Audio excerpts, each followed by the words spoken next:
नमस्कार देवियों और सज्जनों। हम लोग 23वीं रामायणी पर वार्ता कर रहे थे और 23वीं रामायणी की दो पंक्तियां हो गई थी।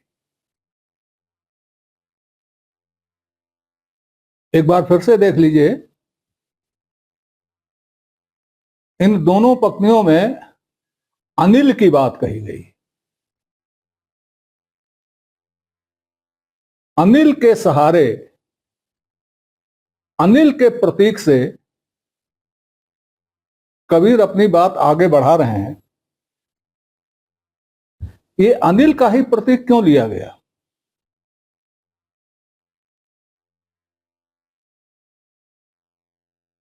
अनिल वायु को कहते हैं। वायु देवता का नाम अनिल है और अग्नि देवता का नाम अनल है। अब अनिल जो है वायु देवता है और उसी वायु को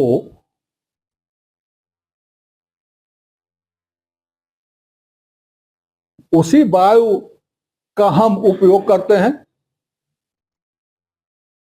और 5 प्रकार के पवन हमारी इस शरीर को संचालित करते हैं। इसीलिए उस वायु को जो हमारे शरीर को संचालित करती है उसको हम प्राण वायु कहते हैं। तो वायु का एक अर्थ हुआ प्राण, प्राण का अर्थ हुआ वायु।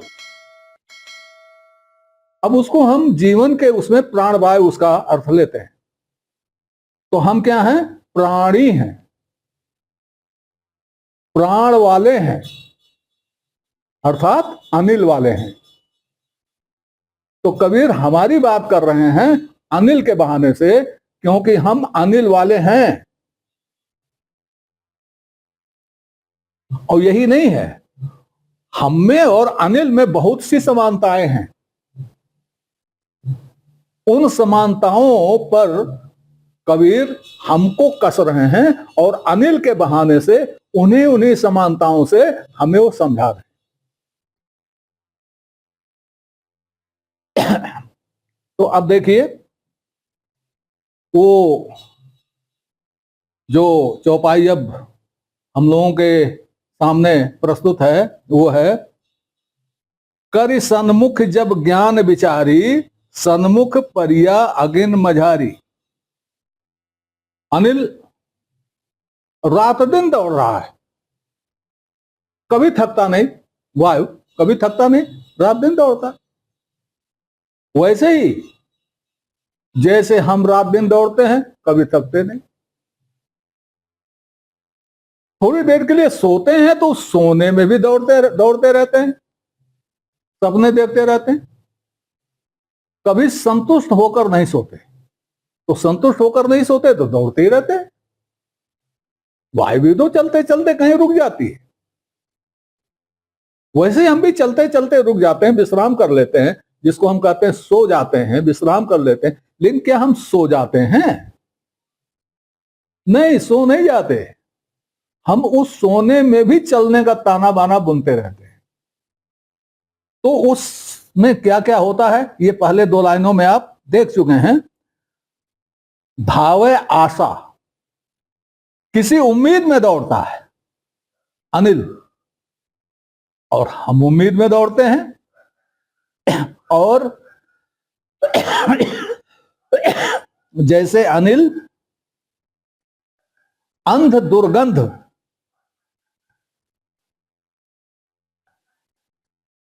सब कुछ और डर सहता है, वैसे हम भी सहते हैं। एक तो वह प्यासा है अनिल, और हम दूसरे रवि तपाई, सूर्य तपा रहा है। सूर्य समय, वायु को सूर्य तपा रहा है और हमको समय तपा रहा है। 10 दिस ज्वाला 14 दिस जरई। 10 दिशाओं में ज्वाला है और चारों दिशाएं जल रही हैं। अभी अनिल भी प्रतीक है और दिशाएं भी प्रतीक हैं और प्यास भी प्रतीक है, रवि भी प्रतीक है, तपना भी प्रतीक है। इन सारे प्रतीकों के माध्यम से कबीर हमको आगे बता रहे हैं। अब क्या होता है ऐसे में, कर सन्मुख जब ज्ञान विचारी, सन्मुख परिया अगिन मझारी। ऐसे में क्या होता है, जब तक आदमी पर, मनुष्य पर या किसी पर चारों तरफ से विपत्तियां नहीं आती, तब तक वो रास्ता खोजता है। इधर से आई, इधर बचा इधर निकल लेंगे, इधर से भी आ गई, इधर बचा इधर निकल लेते। किसी का सहारा खोजता है, किसी से मदद इमदाद पाने की सोचता है। लेकिन जब चारों तरफ आग हो जाती है और चारों तरफ जल रहा है, तब कहां से इमदाद आएगी, किसको पुकारा जाएगा, किस रास्ते जाया जाएगा? नहीं जाया जा सकता। तब क्या होता है, तब आखिरी अवसर पर मनुष्य ज्ञान विचारता है, अपने इसका प्रयोग करता है जो उसे कहीं से मिला है।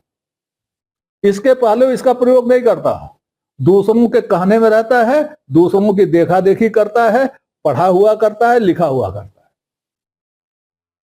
जब ये सब बेकार हो जाते हैं, काम नहीं आते, तब वो अपनी बुद्धि का इस्तेमाल करता है, जबकि उसका इस्तेमाल पहले होना चाहिए।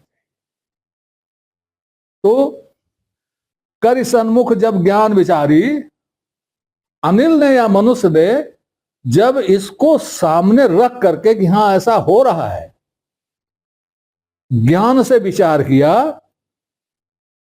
तब उसे यह पता चला कि वो तो सामने आग के बीच पड़ने जा रहा है। अभी तो चारों ओर से आग है, अब सामने तो आग के बीच पड़ने जा रहा है। चारों तरफ से आग होना अलग बात है और आग के बीच पड़ जाना यह अलग बात है। आप समझ रहे हैं ना? चारों ओर से आग है, हम यहां खड़े हैं, फिलहाल सुरक्षित हैं, लेकिन अगर हम आग में ही पड़ जाएंगे तो क्या सुरक्षित है? तो जब ज्ञान से विचार किया अनिल ने या मनुष्य ने, तब उसने पाया कि हम तो आग के बीच पड़ने जा रहे हैं। अब क्या हुआ, ज्ञान से विचार किया, ज्ञान हो गया।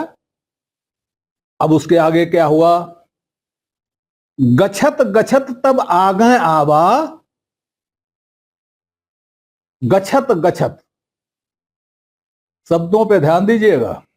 नमस्कार देवियों और सज्जनों, चैनल का नया अंक प्रस्तुत करते हुए मैं इन सभी दर्शकों का आभार व्यक्त करता हूं जिन्होंने चैनल को सब्सक्राइब किया, लाइक किया और जिनके प्रोत्साहन से चैनल नई ऊंचाइयां छू रहा है। नए दर्शकों से अनुरोध है कि वो कृपया पूरा अंक देखें, चैनल को सब्सक्राइब करें और अपनी लाइक दें, समय समय पर अपनी जिज्ञासा भी प्रकट करें।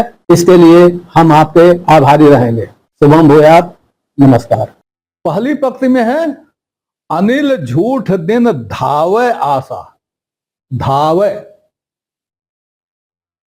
वो आशा में दौड़ रहा है, कूद फांद मचा रहा, दौड़ रहा, इधर से उधर, इधर से उधर दौड़ रहा है। लेकिन अब जब उसने ज्ञान विचारा तो वो गच्छत गच्छत हो गया। गच्छत गच्छत माने धीरे धीरे धीरे धीरे उसकी चाल धीमी हो गई, शांत हो गया, स्थिरता आ गई। अभी उसका डर गया नहीं है, डर है, लेकिन अब जो है वो स्थिरता आ गई, गंभीरता आ गई और उसकी चाल धीमी हो गई। ये बताया जा रहा है, जो नया नया जिज्ञासु होता है बड़ा उछल कूद करता है,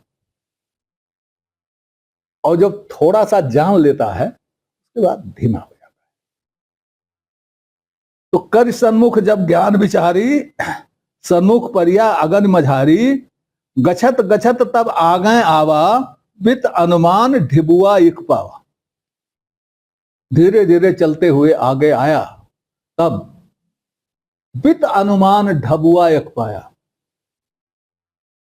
बित्ते भर का एक गड्ढा मिल गया उसको। बित अनुमान, लगभग बित्ते भर का एक गड्ढा मिल गया उसको। ढबुआ गड्ढा कहते, गड्ढा जिसको कहते, गड्ढा मिल गया। तो गछत गछत तब आगे आवा, बित अनुमान ढबुआ इक पाया।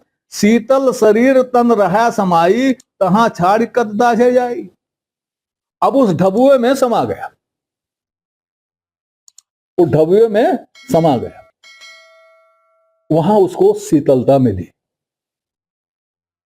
गहराई होती है, चारों तरफ से वहां लपटें नहीं आती हैं, थोड़ी शीतलता मिलेगी, थोड़ी शांति मिलेगी। तो उसमें उसे, उसका शरीर थोड़ा शीतल हो गया,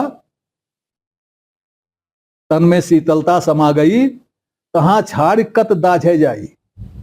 अब उसको छोड़कर जलने कहां जाए? अब उसको छोड़ करके जलने क्यों जाए? कहां जाए जलने? क्यों जाए जलने? अरे बढ़िया मिल गया, ढबुआ मिल गया, शीतल है और उसमें हमारा शरीर सुख पा रहा है, तुम क्यों जाए? लेकिन हुआ क्या?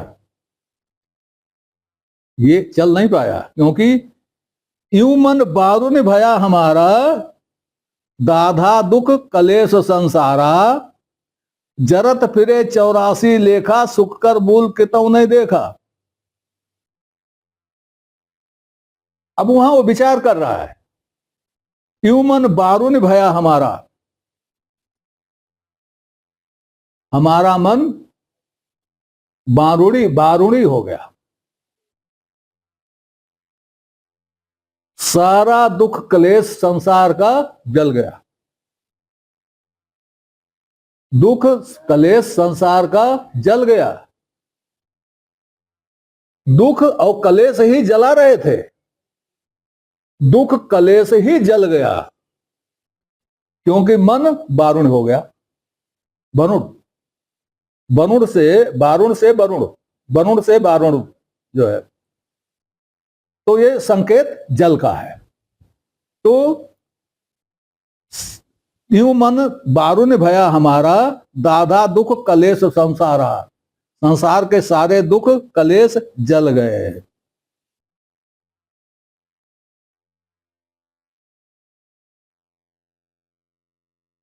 यही स्थिति हम मनुष्यों की भी है, यही स्थिति हम मनुष्यों की भी है।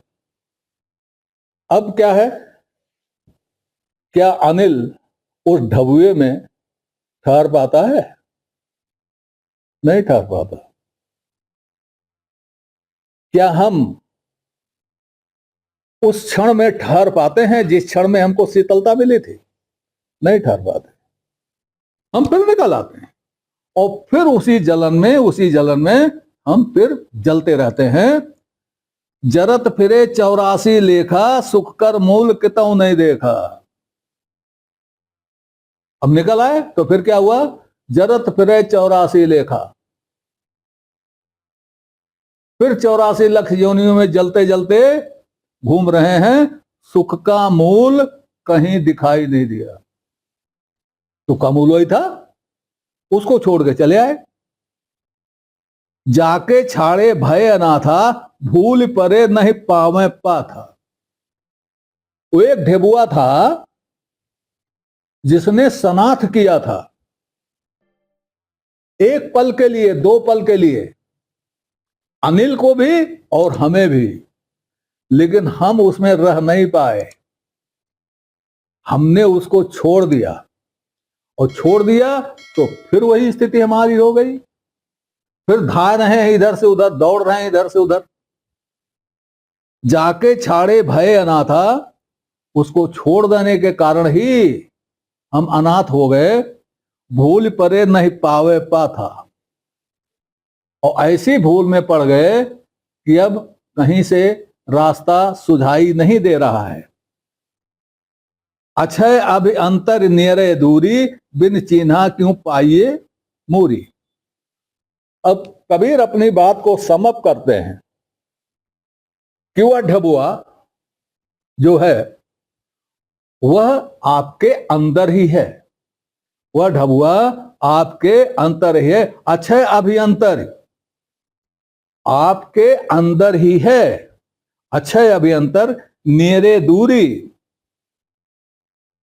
नेरे दूरी, वह दूरी जो है, यह दूरी बड़ी नजदीक है, यह दूरी बड़ी नजदीक है। हमारे अंतर की जो, हमसे और हमारे अंतर की जो दूरी है, यह बहुत नजदीक है और यह बहुत दूर भी है। जो हमारे अंदर में है नाथ, जिसके लिए कह रहे हैं बिछड़ने से ये हो गया है, वह अभियंतर में है, यही अंतर में है, बहुत नजदीक है और बहुत दूर है। बिन चिन्हा क्यों पाइए मूरी, बिना उसको पहचाने हुए उसका मूल कैसे पाओगे, उसका मूल बिना उसको पहचाने हुए नहीं पा सकते। तो हे अनिल रूपी मनुष्य, उस ढबुए को पहचानो और ढबुए से ही सनाथ रहो, उसको छोड़ के कहीं बाहर ना जाओ। इस अंक में आज इतना ही, अगले अंक में अगली रमैनी पर विचार करेंगे। तब तक के लिए नमस्कार। आपसे निवेदन है कि श्रृंखला को अपनी लाइक दें, इसको सब्सक्राइब करें और कमेंट बॉक्स में जाकर अपनी टिप्पणी प्रस्तुत करें, अपनी जिज्ञासा व्यक्त करें, अपने प्रश्न पूछें। यथा समय आपकी जिज्ञासाओं और प्रश्नों का समाधान करने का प्रयास किया जाएगा। धन्यवाद।